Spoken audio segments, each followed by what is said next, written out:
Assalamualaikum warahmatullahi wabarakatuh. Perkenalkan, nama saya Lisnawati dengan NIM A1H124010, jurusan PG PAUD, Pendidikan Anak Usia Dini, Fakultas Keguruan dan Ilmu Pendidikan, FKIP Universitas Haloleo. Baik, di sini saya akan memaparkan materi terkait filsafat pendidikan, yang dimana materinya itu yang pertama bab 1, ruang lingkup filsafat ilmu. A. Ilmu sebagai objek kajian filsafat.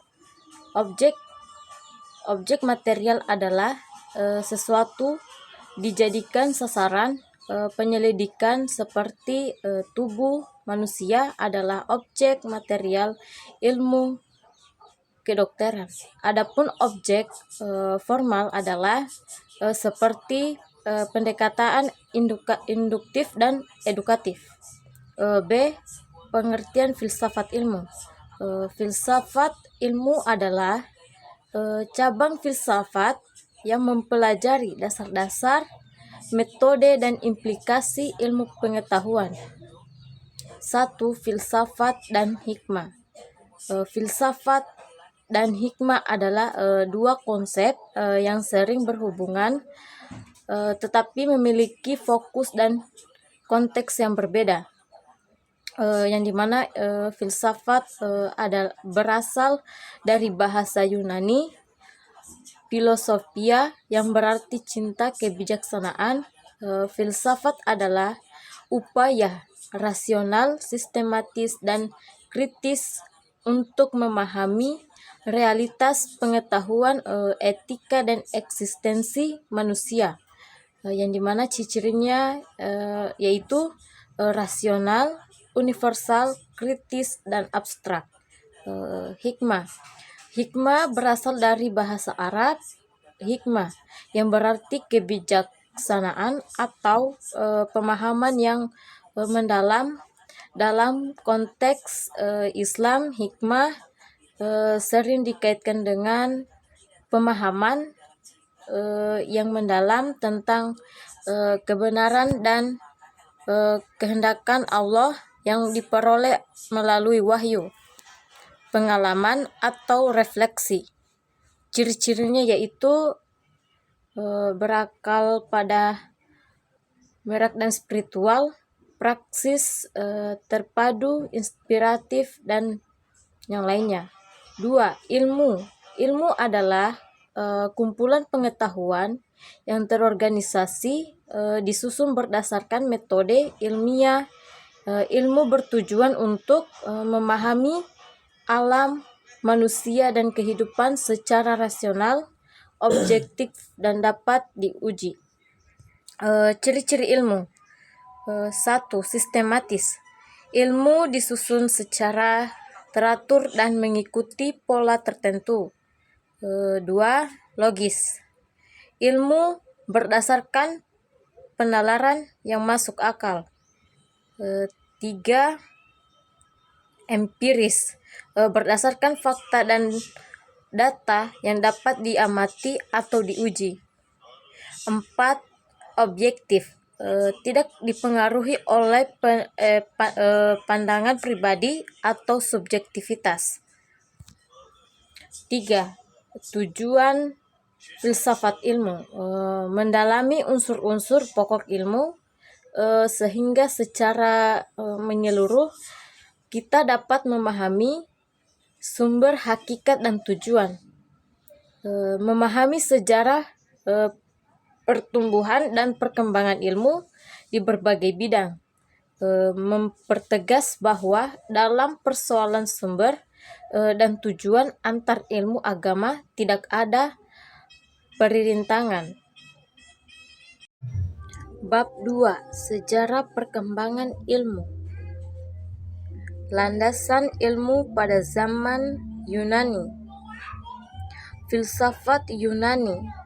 Dulu asal kata filsafat sekitar abad 1 kali sebelum Masehi, akan paling tidak tahun 700 sebelum Masehi. Di Yunani, Sophia diberi arti kebijaksanaan. Sophia juga berarti kecukupan, kata filosofis arti filsafat harus mempunyai pengetahuan luas sebagai pengawasan daripada kecintaannya akan kebenaran dari mulai benar-benar jelas digunakan.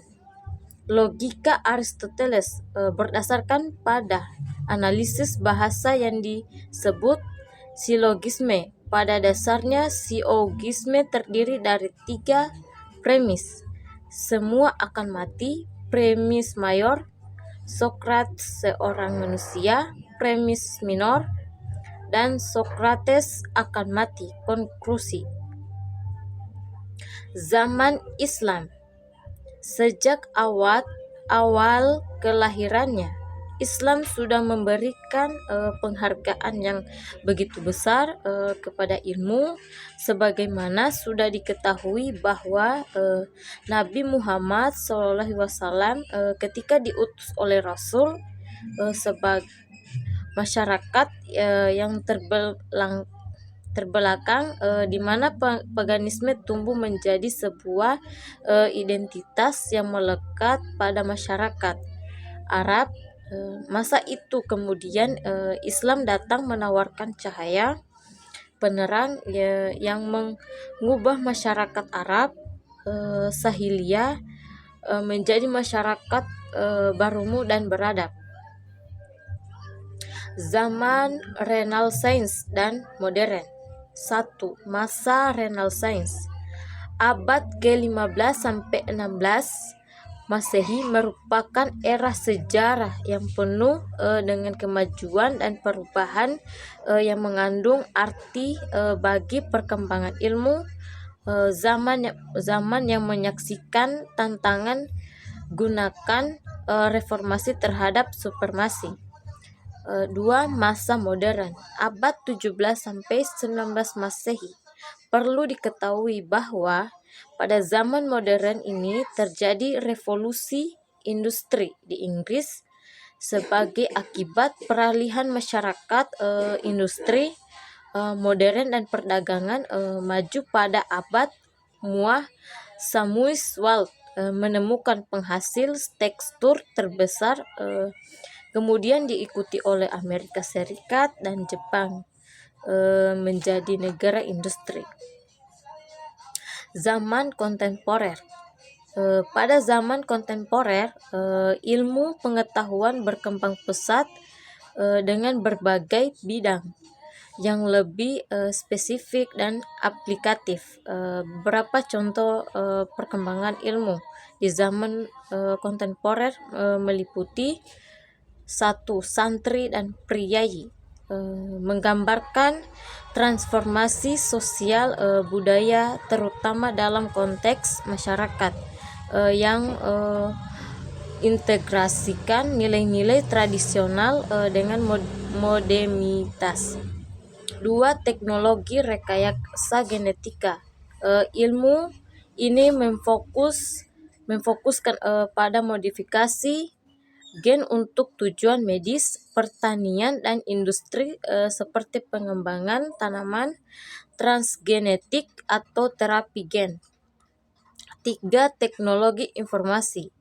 Revolusi digital yang mencakup internet, kecerdasan buatan AI, data besar, big data, dan inovasi teknologi lainnya yang mengubah cara manusia berkomunikasi dan bekerja.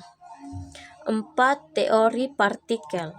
Bidang fisika yang membahas partikel subatomik seperti quark dan lepton yang menjadi dasar dari struktur alam semesta.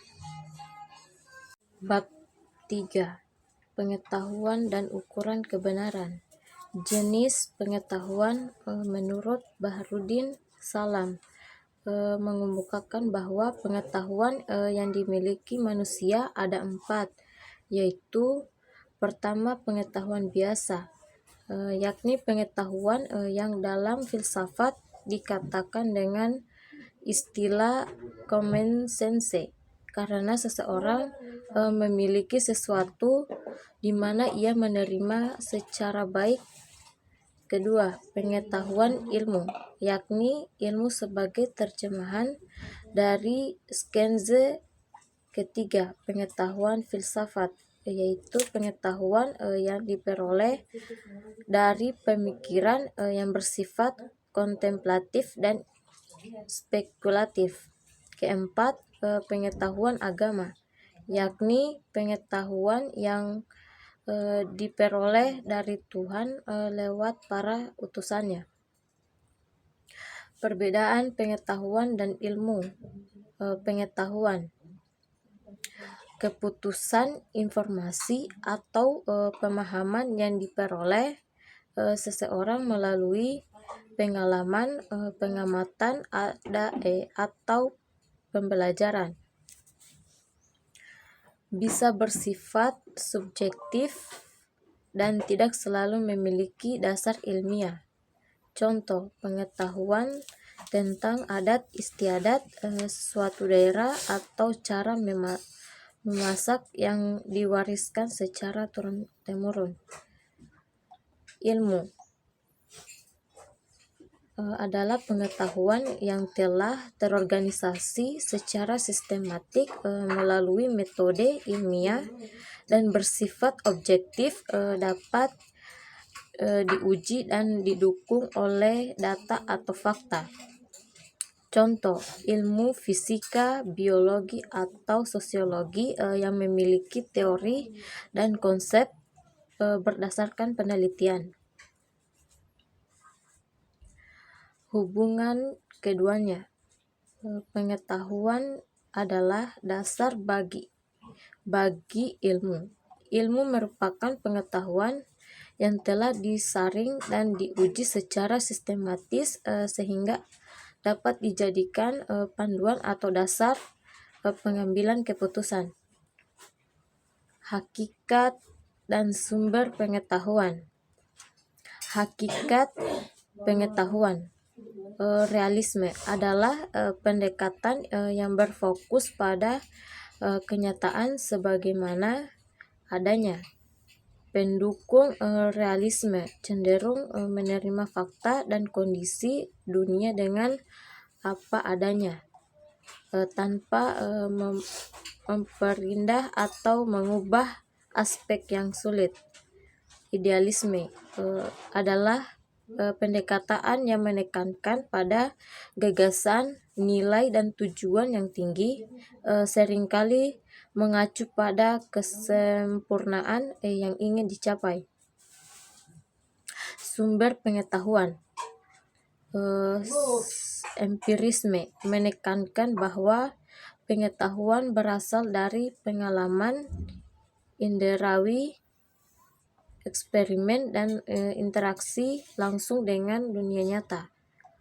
Rasionalisme menganggap bahwa akal atau rasio adalah sumber utama pengetahuan.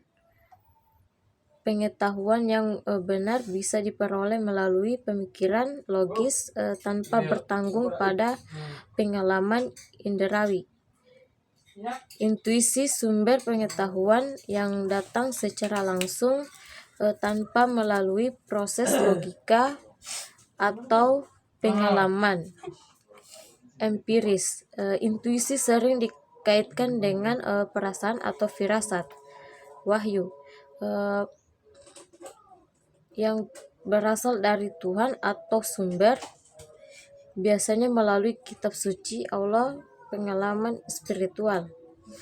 Ukuran kebenaran. Teori korespondensi. Kebenaran adalah kesesuaian antara pernyataan atau proposi dengan realitas atau fakta yang ada. Teori pragmatisme. Kebenaran adalah sesuatu yang bermanfaat, praktis, dan menghasilkan konsekuensi yang memuaskan dalam pengalaman manusia. Teori koherensi. Kebenaran adalah konsistensi atau koherensi di dalam sistem ide atau pernyataan. Agama sebagai teori kebenaran. Kebenaran dalam agama seringkali didasarkan pada wahyu, wahyu ilahi, kitab suci, dan keyakinan terhadap Tuhan. Bab 4. Dasar-dasar ilmu. 1. Ontologi. Ontologi adalah cabang filsafat yang mempelajari hakikat, keberadaan, eksistensi, dan realitas. Istilah ini berasal dari bahasa Yunani, yaitu ontos, yang ada, dan ogos, kajian atau ilmu. Material adalah pandangan bahwa materi adalah dasar dari segala sesuatu yang ada. Segala fenomena, termasuk pikiran, kesadaran, dan perasaan, dianggap sebagai hasil dari interaksi material. Idealisme adalah pandangan bahwa pikiran atau kesadaran adalah dasar dari realitas. Dunia fisik dianggap sebagai manifestasi atau hasil dari pikiran, ide, atau pengalaman subjektif. 2. Dualisme adalah pandangan bahwa realitas terdiri dari dua substansi atau elemen utama yang saling terpisah, namun saling memengaruhi. 3. Pluralisme adalah pandangan bahwa realitas terdiri dari lebih dari dua unsur atau prinsip yang berbeda. 4. Nihilisme adalah pandangan bahwa tidak ada makna, nilai, atau tujuan yang dalam kehidupan atau realitas. 5. Agnotisme adalah posisi filosofis yang menyatakan bahwa pengetahuan tentang keberadaan Tuhan atau realitas yang pengalaman manusia tidak dapat diketahui. Epistemologi, yaitu metode induktif, berawal dari fakta-fakta atau data-data khusus yang kemudian dirumuskan menjadi kesimpulan umum. Metode deduktif bermula dari prinsip atau premis umum yang kemudian diaplikasikan pada kasus-kasus khusus. Metode positivisme, pendekatan yang hanya menerima fakta yang dapat diverifikasi secara empiris berdasarkan pengalaman, observasi, atau eksperimen. Metode kontemplatif, pendekatan yang beratkan pada refleksi mendalam atau perenungan terhadap suatu konsep, masalah, atau fenomena. Metode dialektif, proses berpikir atau berdiskusi yang melibatkan kontradiksi antara dua ide atau sudut pandang untuk menghasilkan sintesis pemahaman baru. Sarana ilmiah. Bahasa adalah sistem komunikasi yang digunakan oleh manusia untuk menyampaikan ide, pikiran, emosi, dan informasi. Bahasa dapat berupa lisan, tulisan, simbol, atau isyarat yang disusun berdasarkan aturan tata bahasa tertentu. Fungsi bahasa. 1. Fungsi komunikasi. Bahasa digunakan untuk menyampaikan informasi, gagasan, atau perasaan kepada orang lain. Komunikasi ini dapat terjadi secara langsung, lisan, maupun tidak langsung, tulisan. Fungsi ekspresi. Bahasa memungkinkan seseorang mengekspresikan emosi, perasaan, atau suasana hati seperti melalui puisi, lagu, atau percakapan sehari-hari. Fungsi sosial. Bahasa berfungsi sebagai alat untuk menjalin hubungan sosial dan membangun interaksi dalam masyarakat, seperti saat bernegosiasi, berkolaborasi, atau bersosialisasi.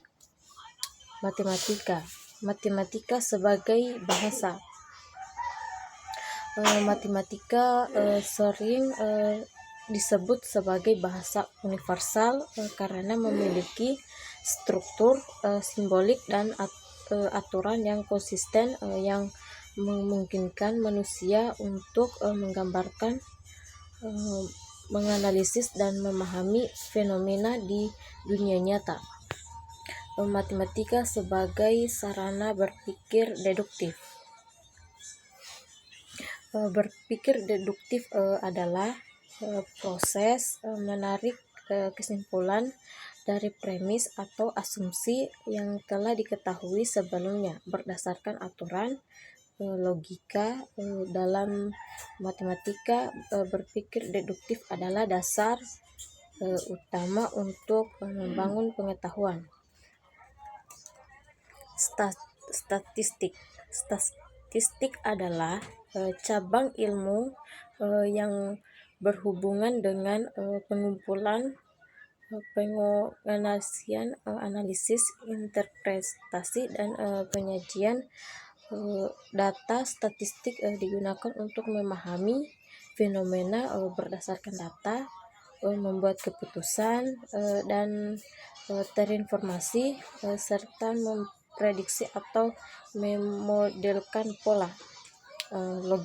Logika adalah cabang filsafat dan ilmu yang mempelajari aturan-aturan penalaran yang sah dan valid.